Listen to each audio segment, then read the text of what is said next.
Hello and what is going on today, guys? Tomcat here, and I hope you guys are having an awesome day so far. And in this video, I want to talk about something that somebody actually asked John Knowles again on Twitter, because there's another element to Forzathons that are coming into Horizon 4 that basically are a little bit different than any kind of Forzathon elements we've seen so far. So without basically like overcomplicating the subject, the actual element that we're talking about here is basically there's a Forzathon Shop, and you will earn Forzathon points to buy items that will rotate in and out of the Forzathon Shop. And he says those consist of things like cars, vanity items, horns, etc. Now, when he says etc., I'm not sure what he means by the etc. part, but like, I mean, he also says there will be emotes in there too. So this currency is something completely new to the game, and it's something that you'll earn from completing Forzathon challenges. Now, not to be confused necessarily with the Forzathon Live challenges. Now, to be fair though, I feel like we'll probably be able to earn these points from both the normal Forzathons and Forzathon Live. I'm not 100% sure if that's accurate or not, but that's something we'll have to more wait and see what kind of info we're able to actually gather on that. But I want to know what you guys think about them adding a new kind of currency into the game. Now, this is, again, something that's completely in-game focused. It's not like some sort of like microtransaction system or something like that. It's actually a secondary currency that you'll earn throughout the game. My question to you guys is, how do you feel about a secondary currency being introduced into the ecosystem of Forza as a whole? Whether that's Forza Horizon, Forza Motorsport, whichever end of the series that is, and whichever end of the series it falls on. So, with that being said, there's a lot of different things we can draw from this. One being that I feel like I can see kind of two schools of thought kind of brewing right now. I can see one school of thought saying, what's the point? Why would you overcomplicate it? And I can see another school of thought being like, oh, cool, a new reward system for the game, basically, that's not, again, it's not any sort of like microtransaction system, but it's more like, oh, here's a reward for playing the game more. Here's a reward for doing these Forzathon challenges. Here's a reason to do these Forzathon challenges. And to be fair, I think previously, when we've had these Forzathon challenges before, the Forzathons have been like, you've had a reason to complete them, but maybe not necessarily like a massive reason per se. I mean, you've had a reason, but it's not like anything too big or intense or crazy or whatever. And you've been like, I could do it or not or whatever. Like like I can see a lot of people kind of felt like the old system was very whatever.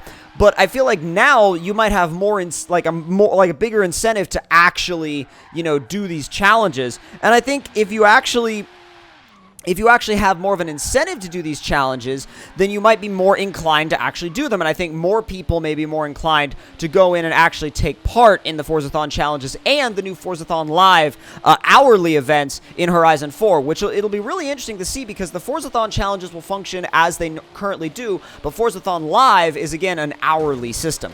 So that could mean you have potential to earn a lot of these points, a lot of these Forzathon points, a lot of this new currency.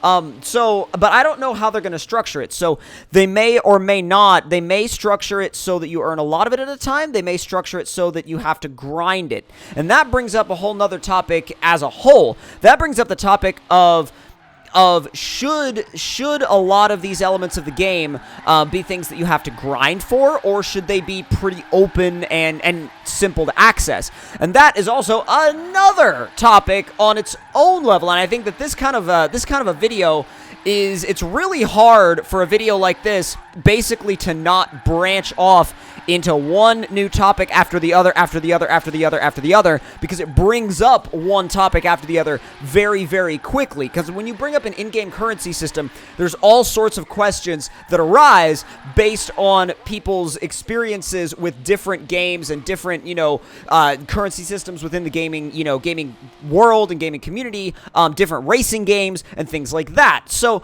I personally think that there should be an element of having to work for this stuff. So Not necessarily making it like super grindy, not necessarily making it so you have to go back and like just grind away at it over and over and over and over and over and over and over again, because I do feel like, you know, the people that may not have the time to spend on the game, you know, I feel like they should have the opportunity to really dive into this stuff too, which is why I think that it should be more of a, instead of a lower risk, lower reward, but more grinding type thing. Instead of something like that, I think it should be a risk follows reward, or sorry, reward follows risk type system. So like, say for example, if you do a really low risk challenge, fairly low reward. Mid risk challenge, mid range reward. If you do something super risky, super high risk, big reward. So that more that adds, I think, to the challenge. I think that the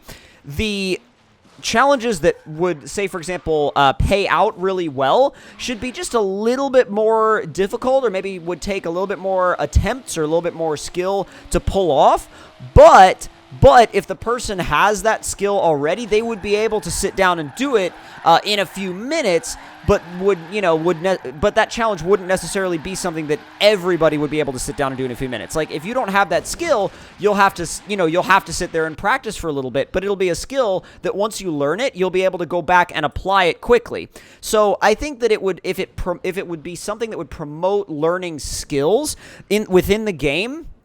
That way, I think that would be really cool, because that would actually make people, I think, a little bit more motivated, especially in Horizon games, to be better drivers and to be more skilled drivers. Now, I know that it's not a motorsport game, and I know that some people are going to get on to me for talking about, like, wanting people to base their experience more off of driver skill in a Horizon game, because a lot of people are very adamant in the fact that, like, it's a Horizon game, it needs to be a pick up and play, no question, move along. If you want anything hardcore related, you gotta go to motorsport, which I understand. I understand that. I understand where you're coming from, but I think that the people that have been with this series for years and years and years and years and years want that extra element of challenge, because and that's really the ultimate challenge with making a game like this, because you have to bring that element of challenge in for the players that have been around for years and years and years, that have been around since Forza 1 or Forza 2.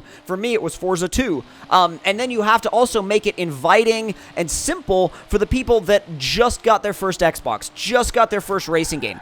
Forza Horizon 3 was a first racing game for a lot of younger people in the racing community. But the thing is, and I know that a lot of people are like, oh, we don't need them on the game. But, like, honestly, like, the people that are like, 12, 13 years old that are getting Forza Horizon 3 or that will get Forza Horizon 4 as their very first Forza, those are the people that are going to shape the series for the next, however many years. So that's very important, and I think that those players are very, very important to the game as a whole, and you can't discount them, because they are the future of that, of that series. And I think that they're a big part of the player base of that series. And a lot of them will go on to become really good in-game drivers. So I think if they would like to take the approach of promoting using more skill and learning how to do more skill-based activities, I think that would really help develop, maybe like almost like a new wave of drivers that will grow up with these games over the next few years. So that, I think, is something that they would definitely be wise to think about in relation to these Forzathon challenges and like how they reward people. But I think that there's a lot of potential here for something to work really, really, really well. And I mean, of course, it could be just kind of whatever, but it could also be a system that works amazingly well. And honestly, I think, again, there's I'm sure going to be a lot of people that are going to say, what the heck is this here for? Why do we need this? But at the same time, I think it's something new, and it's something that'll motivate more people to do the Forzathons and to participate in them and to do more of these challenges, which really, in all reality, I think will bring more and more people together within the game, especially since we're dealing with a online world. the way Forza Horizon 4 is going to be focused. So let me know in the comment section below what you guys think about this new system and about the Forzathon Shop and things like that. I would be very curious to hear your opinions, and I'll definitely be looking and checking. But if you guys did enjoy this video, don't forget to click that like button. Tell me in the comment section down below what you guys thought of it. If you're new to the channel, don't forget to subscribe for more. I will see you guys next time. Oh, and make sure that if you haven't already, click that little notification button, that little bell, to make sure you guys are notified every time I upload a video or go live here on the channel. We do either 2 or sometimes 3 videos per day, and right now we are covering mostly Forza Motorsport 7, Horizon 4 news, The Crew 2, and with some Horizon 3 gameplay thrown in. So if any of those interest you, make sure to stick around. I'll see y'all next time.